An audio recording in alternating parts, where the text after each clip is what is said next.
नमस्कार। आज हम अनुवांशिकी जो पिछले क्लास में अध्ययन कर रहे थे कृषि वनस्पति विज्ञान पार्ट में इकाई 4 का है। इसमें अनुवांशिकी विषय कुछ तकनीक शब्द है रहता है।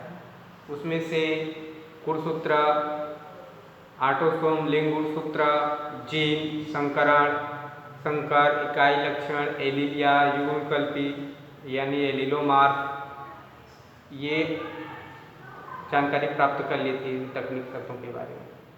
आज हम देखेंगे समयुग्मजी और विषमयुग्मजी। अनुवांशिकी में कुछ तकनीक शब्द होता है, उसमें एक शब्द और है समयुग्मजी या विषमयुग्मजी, होमोजाइगस एंड हेटेरोजाइगस। जब एक ग्रुप को व्यक्त करने वाले दोनों कारक या एलील या एलीलोमार्फ या युग्मविकल्पी एक समान हो, जैसे कैपिटल टी और स्मॉल टी, ये एक समान हो, तब इस अवस्था को समयुग्मजी कहते हैं।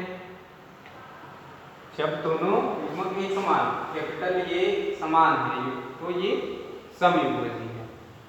लेकिन जब एक जोड़े युग्म विकल्पों के दोनों कारक अलग अलग हों, तब इस अवस्था को विषमयुग्मजी कहते हैं। जैसे इसकी अवस्था आपको कैपिटल टी और स्मॉल टी में किसी भी लक्षण को प्रदर्शित करना है तो ठीक, तो इसको विषम।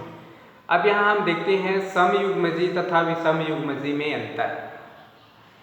होमोजाइगस एंड हेटेरोजाइगस में अंतर, उसमें क्या डिफरेंस है तो पहला डिफरेंस देखते हैं कि समयुग्मजी इसमें एक कारक यानी जीन के दोनों युग्मविकल्पी समान होते हैं, जैसे टी स्मॉल टी में या कैपिटल टी, ठीक। लेकिन विषमयुग्मजी में क्या होता है, इसमें एक कारक यानी जीन के दोनों युग्मविकल्पी समान नहीं होते, अर्थात अलग अलग होते हैं, जैसे कैपिटल और स्मॉल टी, ये ठीक। दूसरा अंतर देखते हैं इसमें। दूसरा अंतर ये बताया गया है कि जनन के समय ही एक ही प्रकार के युग्मक बनते हैं और विषमयुग्मजी में दो अलग अलग प्रकार के युग्मक बनते हैं। इसी प्रकार समयुग्मजी में तीसरा पॉइंट है, इन समयुग्मजी पौधों में जब स्वपरागण या अंतःप्रजनन होता है तब संतति जनकों के समलक्षणी या समजीनी प्रकार के ही होती है। लेकिन विषमयुग्मजी में हेटेरोजाइगस में होता क्या है कि इसमें स्वपरागण होने पर संतति में प्रभावी व अप्रभावी दोनों विपर्यायी लक्षण संततियों में व्यक्त होते हैं, ठीक। ये होमोजाइगस है। अब हम देखते हैं नेक्स्ट पॉइंट में प्रभावी एवं अप्रभावी शब्द है इसमें। तो इस शब्द का प्रयोग मेंडल ने अपने कार्य के दौरान प्रारंभ किया था। जैसा कि ऊपर स्पष्ट किया जा चुका है कि प्रत्येक विषम युग्मक में दो विपर्यायी कारक होते हैं और इस जनक से उत्पन्न जो F1 संतति है, F1 जनरेशन है, उसमें दो कारकों में केवल एक ही स्वयं को अभिव्यक्त कर पाता है तथा दूसरा दबा हुआ या छिपा हुआ रहता है। इस प्रकार F1 संकर में स्वयं को अभिव्यक्त करने वाले कारक को प्रभावी कारक तथा दूसरे कारक को अप्रभावी कारक कहते हैं, ठीक। कि अप्रभावी कारक अभिव्यक्त न होने के कारण समाप्त या नष्ट नहीं होता, बल्कि बिना किसी परिवर्तन के अगली जो पीढ़ी है या पीढ़ियों में स्थानांतरित होता रहता है। जैसे यहाँ देखते हैं तो इसका जब प्रास से संकरण होगा तो आपको इस प्रकार के पैमान में लाल पुष्प है, ये सफेद पुष्प है, यहाँ को गुलाबी पुष्प जो प्राप्त हुआ, तो ये गुलाबी पुष्प जो प्राप्त हुआ है, यहाँ जो ये वाला जो कारक है यहाँ प्रभावी है लाल और सफेद अप्रभावी कारक हो जाएगा, ठीक। तो इस प्रकार की दबा हुआ है, लेकिन अगले पीढ़ी में ये कारक आपको फिर से ये स्पष्ट हो जाएगा। इसके बाद आता है शुद्ध बीज। नेक्स्ट पॉइंट, शुद्ध बीज यानी प्योर सीड। जब किसी पौधों में स्वपरागण कराने पर हमेशा जनकों जैसा ही पौधा बने तो ऐसे पौधों को शुद्ध पौधा तथा इसके बीज को शुद्ध बीज कहा जाता है। एवं इस वंशानुक्रम को शुद्ध वंशानुक्रम भी कहते हैं।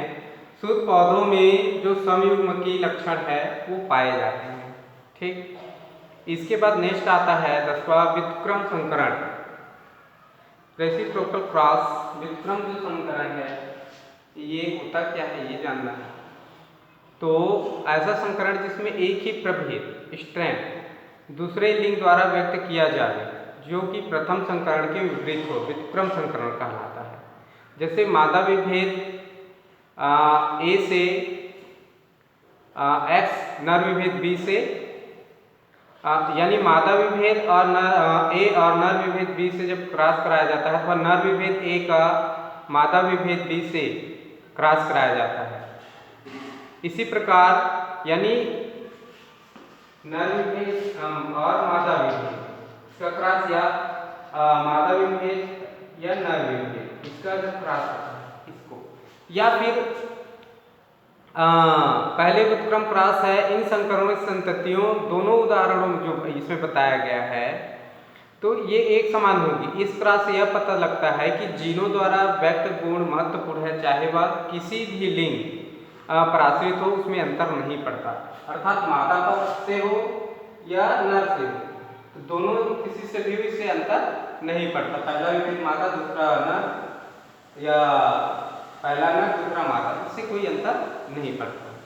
अगला देखते हैं प्रतीप संकरण या पूर्वज संकरण। ये होता क्या है प्रतीप या पूर्वज, नेक्स्ट में ये टेक्निकल वर्ड है। तो जब किसी संकर या हाइब्रिड का किसी भी जनक से संकरण कराया जाए तो इसे बैक क्रॉस, ठीक, बैक क्रॉस कहेंगे, या किसी भी क्रॉस की प्रथम पीढ़ी यानी F1 जो पीढ़ी है वो कहलाती है। F1 पीढ़ी का संकरण किसी जनक से कराया जाए तो उसे बैक क्रॉस कहेंगे। अर्थात जब क्रॉस होता है तो उसमें प्रथम पीढ़ी जो मिलता है और उस प्रथम पीढ़ी का भी जनक किसी जनक से संकरण कराया जाता है तो उसको बैक क्रॉस कहा जाता है, यानी प्रतीप संकरण में। इसमें क्या है, ऐसे संकरण में प्राय 50% जो नमूने हैं वो हमेशा शुद्धवंशी और 50% जो नमूने हैं वो हाइब्रिड प्रकार के होते हैं। जैसे प्रथम क्रॉस में प्योर टाल ये कैपिटल सी से और प्योर टॉर्च स्मॉल टी से है, तो इसका जब क्रॉस कराया जाता है तो आपको हाइब्रिड टाल आपको प्राप्त होंगे। हाइब्रिड टाल कैपिटल और स्मॉल में ये हाइब्रिड टाल F1 जनरेशन में प्राप्त होंगे, यानी प्रथम क्रॉस। इसके बाद द्वितीय जो क्रॉस होता है या बैक क्रॉस होता है उसमें आपको जो 50% नमूने हैं, जो 50% जो नमूने हैं वो आपको यदि बैक क्रॉस जब कराया जाता है तो हाइब्रिड जो टाल है वो 50 और जो प्योर टाल है उसका जब क्रॉस करा के देखेंगे तो आपको प्योर टाल 50%, हाइब्रिड टाल 50%, उसके बाद हाइब्रिड टाल फिर उसका क्रॉस होगा तो